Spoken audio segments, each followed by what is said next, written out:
ఓ పెద్దయినా అలా దిగాలుగా ఇంటి ముందు కూర్చున్నావేందయ్యా? అదే మన గవర్నమెంట్ ఉంటే కూర్చోడానికి ఇల్లు ఉండేది కాదు, రోడ్డు మీద కూర్చునే వాళ్ళం. నువ్వెందుకు డల్లుగా ఉన్నావో నాకు అర్థమైంది. మీ ఆశల్ని ఈ కూటమి ప్రభుత్వం గాలి కొదిలేసింది. నువ్వు గాలిలో హెలికాప్టర్లో తిరగడానికి మా ప్రజల డబ్బులు ఎన్ని గాలిలో కలిపేసావో తెలుసా? చిన్న ఖర్చు. సీఎం అంటే మాత్రం ఉండదా?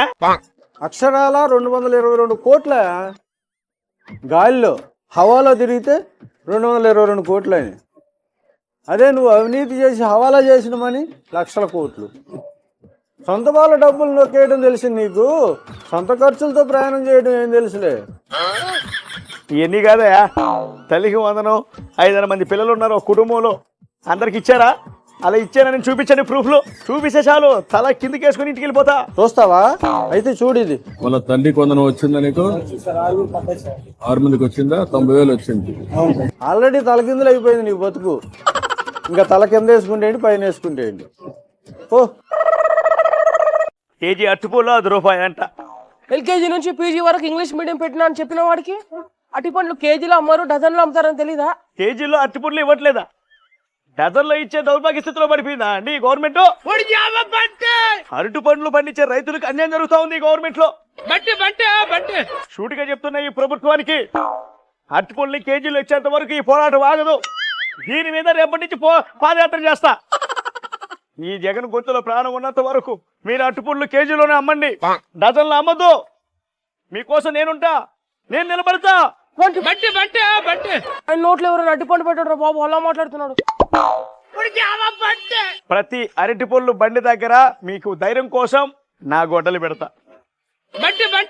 ఈ అన్న గవర్నమెంట్ మళ్ళీ వచ్చాక డజన్ లెక్కన అమ్ముతున్నటువంటి అరటిపళ్ళని కేజీల లెక్కన అమ్మేటట్టు చేసి కొత్త రూల్ తీసుకొస్తా. అరటిపళ్ళు పండిస్తున్న రైతుల్ని కేజీఎఫ్ స్థాయిలోకి తీసుకెళ్తా. నువ్వు నడిచేటప్పుడు కింద అట్టిపండు తొక్కేసి నిన్ను కింద పడేసి హాస్పిటల్ తీసుకెళ్ళాలి. కేజీఎఫ్ స్థాయి అంటే కేజీఎఫ్ స్థాయి, ఎర్రగడ్డ స్థాయి. తొందరలో అన్న బర్త్డే ఉందిరా, చేతి మొత్తం దగ్గర ఏదో ఒకటి చేయాలరా. నా దగ్గర ఒక ఐడియా ఉంది, రాయల్దాం. ఏం చేద్దాం రా? రాయసే చెత్త కొట్టేద్దాం పద. మేము ఉన్నది జగ్గంపేట. 2024లో తీసారుగా మా తాట. Happy birthday Jagananna. మేముంది సామర్ల కోట. మేము అధికారి కొలిపేక మా ప్యాలెస్ రావట్లేదు ఖజానా మూట. Happy birthday Jagananna. మేమున్నది పెద్దాపురం. మా వాళ్ళంటేనే మా అన్నకి మమకారం, అందుకనే హ్యాపీ బర్త్డే జగనన్న. మేము ఉన్నది కాకినాడ. మా పార్టీలో చాలా మంది తేడా. Happy birthday Jagananna. Of course మేము పేటీఎం గల్లం. పీపీపీ పద్ధతి అంటే గవర్నమెంట్ మెడికల్ కాలేజీలని ప్రైవేట్ వాళ్ళకి ఇచ్చేయడమనే చెప్తాం. ఆఫ్ కోర్స్ మేము పేటీఎం గాళ్ళం. కల్తీనైతే లడ్డు తయారు చేసిన అది మేము చేయలేదని చెబుతాం. అఫ్ కోర్స్ మేము పేటీఎం గాళ్ళం. కోడికత్తికి గొడ్డలకి సపోర్ట్ చేస్తాం. ఆఫ్ కోర్స్ మేము పేటీఎం గాళ్ళం. జైల్లో ఉండాల్సిన ఖైదీ కోర్టుకు వెళ్తుంటే 100 మంది ర్యాలీ చేస్తాం. ఆఫ్ కోర్స్ మేము పేటీఎం గల్లం. తల్లిని చెల్లిని ఇంట్లోంచి బయటికి వెళ్ళగొట్టిన వాళ్ళకే సపోర్ట్ చేస్తాం.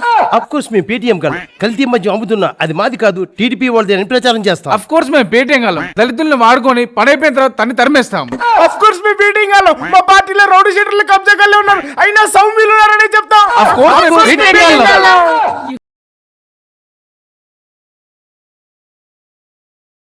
ఏదో ఉండిలో 4 నోట్లు తీసుకున్నాడు, చిన్న చోరీ. దాన్ని పట్టుకొని పెద్ద రాదాంతం మాట్లాడడం ఏంటి చిన్న చోరీయా? బాబాయ్కి గోరి కట్టి నీకు ఏదైనా చిన్నదిలాగానే అనిపిస్తుంది. చిన్నది. కల్తీ మద్యం మీద 1000 కోట్లు చోరీ చేసినోడికి ఇది చిన్న చోరీయే. ప్యాలెస్ లో ఎలక పట్టుకోవడానికి 10 కోట్లు వేసినోడికి ఇది చిన్న చోరీయే. చిన్న చోరీ. ఎగ్ పఫ్ సైజు చిన్నదే, నువ్వు దాని మీద వేసిన కోట్లే ఎక్కువ. అలాంటి వాడికి ఇది చిన్న చోరీయే. వాడెవడికో తెలియలే, ఉండిలో 4 నోట్లు తీసుకున్నాడు. నెక్స్ట్ మా అధికారంగానే వచ్చుంటే 4 నోట్లు కాదు మొత్తం ఉండిని ఎత్తుకోబోయేటోళ్ళం. అతను దొంగిలించింది 4 నోట్లు కాదండి, నమ్మకాన్ని. ఆ నమ్మకం గురించి మీకు తెలియదు అనుకోండి, అలాగే జనాలకి మీ మీద నమ్మకం లేదనుకోండి. ధాన్యం అమ్మిన తర్వాత నాకు గాజులు కొని నాన్న. కొంటానమ్మా. నీ దగ్గర ధాన్యం ఉందంటగా, మేము కొనుక్కోడానికి వచ్చాం. ఏ రేట్ కండి? రేట్ ను వాడకూడదు, మేమంత చెప్తే అంతే. అదేంటి అంత కష్టపడి పండించి మీరు చెప్పిన రేటుకి అమ్మడం ఏంటి? ఒకవేళ నువ్వు మా రేటుకి అమ్మలేదు అనుకో, రాత్రికి రాత్రి ధాన్యం తడిసిపోవచ్చు, లేదా కాలిపోవచ్చు, చిన్న దొంగతనం కూడా జరగచ్చు. రేపు లారీ వేసుకొస్తాం, మిమ్మల్ని తొక్కించడానికి కాదు, ధాన్యం తీసుకెళ్ళడానికి. అమ్మడానికి రెడీగా ఉండండి. అదేంటమ్మా వాళ్ళు అలాగంటున్నారు? అయినా వాడు చెప్పిన రేటుకి మనం పండించిన ధాన్యం అమ్ముకోవడం ఏంటి నానా? నేను చెప్తాను రండి. 50, 50, ఏయ్, 50, డబ్బు, 50. డబ్బు. డబ్బు వీడికి ఇంత డబ్బే ఎంత డబ్బు వచ్చింది? నీ ధాన్యం మేము కొనలేదు కదా. రేయ్ నిజం చెప్పురా, ఏమైనా చిన్న దొంగతనం ఏమైనా చేసావా? చిన్న చోరీ 9 నోట్లు. దొంగతనం చేయాల్సిన కర్మ మాకేం పట్టలేదు. మేము కష్టపడి పండించిన పంటని మాకు నచ్చిన రేటుకి ఈ ప్రభుత్వం కొన్నది. అలా ఎలా కొంటారు? ఎవరు? చంద్రబాబు నాయుడు గారు ఒక వాట్సాప్ నెంబర్ ఇచ్చారు. దానికి జస్ట్ హాయ్ అని మెసేజ్ పెడితే చాలు, మనం చెప్పిన టైం కి మనం ఉన్న ప్లేస్ కి వచ్చి వాళ్ళే ధాన్యం కొనుగోలు చేస్తున్నారు. ధాన్యం అమ్మిన 24 గంటల్లో డబ్బులు కూడా అకౌంట్ లో పడిపోయినాయి. దానా 24 గంటల డబ్బులు కూడా వచ్చేసినాయా? ఏమండి కొంచెం వాట్సాప్ నెంబర్ ఇచ్చేసి వెళ్తారా? స్క్రీన్ మీద వేస్తారు, చూసుకో. ఏరా ఆ నెంబర్ ఏమైనా హ్యాక్ చేస్తావా? రెడ్ బుక్ అక్కడ తోలు తీస్తారు. రే 6 100 అయినా 151 11 మన స్నేహం ఎప్పటికీ ఇలానే ఉండాలి. 2029లో జగనన్న సీఎం చేసుకోవాలి. ఆ కూటమి నాన్నని రప్ప రప్ప వేసేయాలి. స్నేహమేరా జీవితం, స్నేహమేరా శాశ్వతం. హలో, ఏంటి బాబు గారు ఇచ్చిన డిఎస్సీలో నాకు టీచర్ పోస్ట్ వచ్చు కదా, వచ్చేతనా? రే ఓకే, పాఠాలు చెప్పే గవర్నమెంట్ టీచర్ని పట్టుకొని రే అంటావా? ఇక్కడ నుంచి sir, yes sir, yes sir, okay sir, yes sir. ఈ ప్రభుత్వ టీచర్లు ఏంట్రా చీప్ గా? మన జగనన్న మళ్ళీ అధికారంలోకి వస్తే వీధిలో వాలంటీర్ చేస్తాడు, 5,000 జీతం ఇచ్చాడు. ఏదో కలెక్టర్ ఉద్యోగం ఇచ్చేటట్టు చెప్తాన్నావే, ఉండని మీద చేసుకొని చెప్పు. 5,000 జీతం కలిగి పిల్లలు ఇస్తావా నువ్వు? రే ఇంకొకసారి రే అంటే 100 గుంజీలు తీచ్చా వచ్చా. చిచ్చి ఏందన్నా వాడు ప్రభుత్వ ఉద్యోగం రాగానే ప్లేట్ మార్చినాడు. ఫ్రెండ్షిప్ వాల్యూ తెలియని వెప్తనెస్ ఫెలో. నువ్వైనా మారిపోవు కదా. ఏంది నా అట్ట అంటాడో? స్నేహమేరా జీవితం, స్నేహమేరా శాశ్వతం. అలా ఏంది బాబు గారు ఇచ్చిన 6,000 మంది కానిస్టేబుల్ పోస్టుల్లో నేను కూడా సెలెక్ట్ అయ్యానా? పవన్ కళ్యాణ్ గారు బాబు గారి చేతుల మీద అపాయింట్మెంట్ ఆర్డర్ కూడా ఇచ్చారా?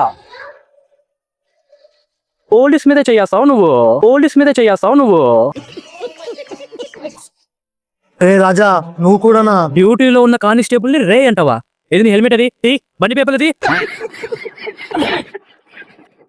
నీ ఫ్రెండ్ పోలీస్ కదా, నేను డ్రంక్ అండ్ డ్రైవర్ దొరికి బండి ఇడిపిమన్నావు అనుకో, బొక్కలో దోసి బెండు తీచ్చా వచ్చా.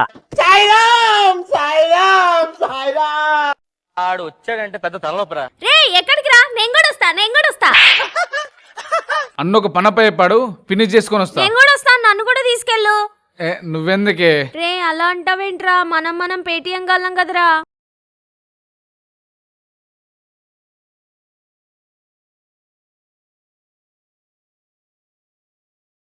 సర్లే ఎక్కు.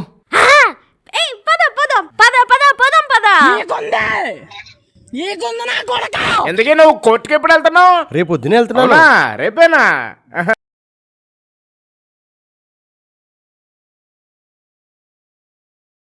సాక్షులు ఇలా చంపేస్తున్నారేంట్రా మీరు?